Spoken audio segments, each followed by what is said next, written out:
बिस्मिल्लाहिर्रहमानिर्रहीम। आज एक बुनियादी जो टॉपिक है ये शुगर का, जो शुगर के मरीज़ हैं उनके लिए, उस पे मैं थोड़े से मुख्तसर से ये बात करूँगा कि वो लोग जिनको शुगर का मरज़ है और वो दवाइयाँ ले रहे हैं, यानी गोलियाँ इस्तेमाल कर रहे हैं या साथ इंसुलिन भी इस्तेमाल कर रहे हैं, या सिर्फ इंसुलिन इस्तेमाल कर रहे हैं, गोलियाँ नहीं इस्तेमाल कर रहे हैं। यानी ये दो तीन सूरतें हो सकती हैं जो वो अपना इलाज कर रहे हैं। या तो वो गोलियों से इलाज करते हैं, या वो गोलियां और इंसुलिन दोनों इस्तेमाल करते हैं ताकि उनकी शुगर कंट्रोल हो। और तीसरी ये चीज़ है कि वो गोलियां इस्तेमाल नहीं करते, सिर्फ इंसुलिन पे होते हैं। तो अब होता क्या है कि जो शुगर के मरीज़ हैं उनका मेन मकसद क्या है ये सारा इलाज कराने का। उनका मकसद ये होता है कि उनका जो शुगर लेवल है खून में, वो एक ख़ास मकदार में रहे जो कि रिकमेंडेड है, यानी जो उनका शुगर कंट्रोल होना चाहिए, जो कि आमतौर 100 मिलीग्राम पर डेसीलीटर के आसपास अगर है तो वो कंट्रोल है। और अगर उसके आसपास नहीं है तो इसका मतलब है कि रेंज से निकल गया है, तो फिर वो, उससे हम कहते हैं कि उसकी शुगर कंट्रोल नहीं है। अच्छा, मैं जो बात करना चाह रहा हूँ वो ये है कि ये दवाइयों पे जब मरीज़ को डाला जाता है और मरीज़ जो शुगर का मरीज़ होता है वो उसको फिर कैसे वो इसको पता चल सकता है कि मेरा शुगर कंट्रोल है कि नहीं है। उसमें दो तीन चीज़ें की जाती हैं। एक तो वो छोटी सी जो मशीन होती है, ग्लूकोमीटर जिसे कहते हैं, जो थोड़ा सा यहाँ पे वो प्रिक लगा के वो खून निकलता है, और फिर उसको वो स्ट्रिप जो होती है उस पे डालते हैं, और वो स्ट्रिप ग्लूकोमीटर की मशीन में डाल के उसको चेक किया जाता है कि शुगर कंट्रोल है कि नहीं। तो वो उसमें वो बता देता है कि इतना शुगर है। शुगर की एक मकदार बंदे को पता चलती है। लेकिन ये जो ग्लूकोमीटर है ये एक रफ सा एस्टिमेट तो है, लेकिन जो लेबॉरेटरी में शुगर टेस्ट होती है उसका ये नेमुल बदल नहीं है, यानी बिल्कुल एग्जैक्ट उस तरह नहीं बताता।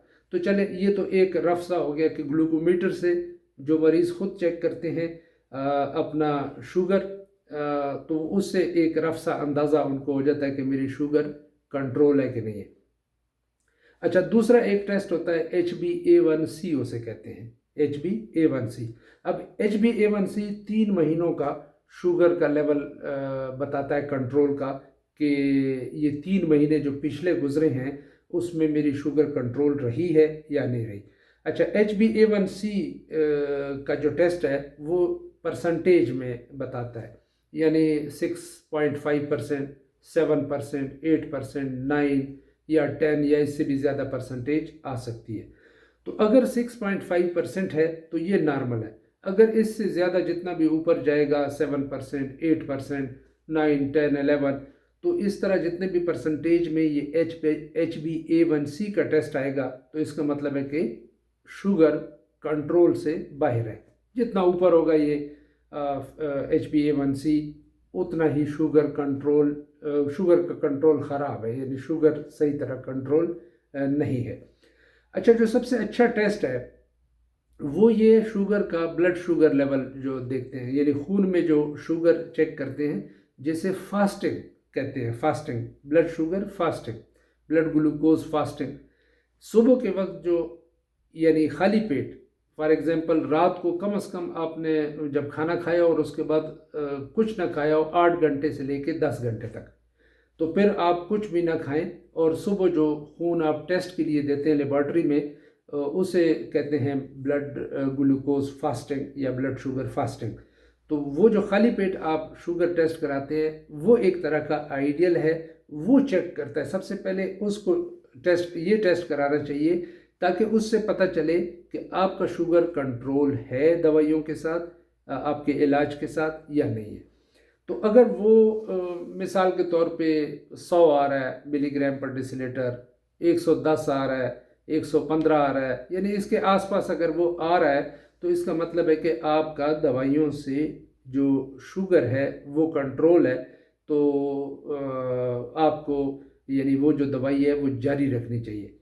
लेकिन अगर ये 200 पे चला जाता है, 150, 170 या 250, 300 पे आपका ये ब्लड ग्लूकोज लेवल या ब्लड शुगर लेवल जो फास्टिंग का है, सुबह खाली पेट जो आपने शुगर का टेस्ट कराया है वो इतना आ रहा है, तो इसका मतलब है कि आप दवाई भी ले रहे हैं, उसका भी नुकसान कर रहे हैं, अपना ख़र्चा भी हो रहा है आपका, और दवाइयों के जो थोड़े बहुत साइड इफ़ेक्ट होते हैं वो भी आपको हो रहे हैं, और दूसरी तरफ से आपका शुगर भी कंट्रोल नहीं है, उसकी वजह से जो कॉम्प्लिकेशंस होती हैं और जो प्रॉब्लम्स आपको होंगी वो भी हो रही हैं।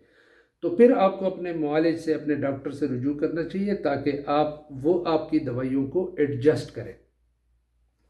दवाइयाँ जो आप, या तो आप डोजेस की कम ले रहे हैं, मकदार यानी कम ले रहे हैं, या दवाइयाँ जो है वो ठीक नहीं है, असर नहीं कर रही है आपकी, ताकि वो दवाइयों की डोज एडजस्ट करे आपका डॉक्टर, या ये है कि वो आपके लिए कोई और दवाइयाँ साथ तजवीज़ कर दे ताकि आपका शुगर लेवल कंट्रोल हो।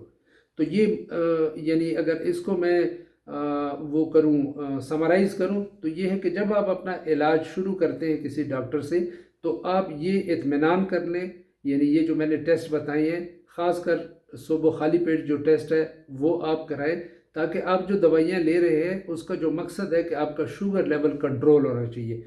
तो वो कंट्रोल जब तक नहीं होता उस वक्त तक आप अपने डॉक्टर के पास जाते रहें, ताकि आपका शुगर लेवल वो कंट्रोल हो जाए। जिन दवाइयों पे फिर कंट्रोल हो, फिर वो दवाइयाँ आप इस्तेमाल करते रहें, और फिर वक्तन फ़वक्तन अपने डॉक्टर के पास जाके वो चेकअप भी करवा लिया करें। और दूसरा, अपना शुगर का जो टेस्ट है, 1 2 3 जो भी वो टेस्ट आपके लिए फिर एडवाइस करते हैं, जो मैंने तज़किरा किया अभी, तो वो टेस्ट भी करा लिया करें, ताकि आपको अपने इलाज का जो मकसद है, यानी ब्लड शुगर कंट्रोल करना, वो आपका कंट्रोल हो और आपके इलाज का आपको फ़ायदा हो।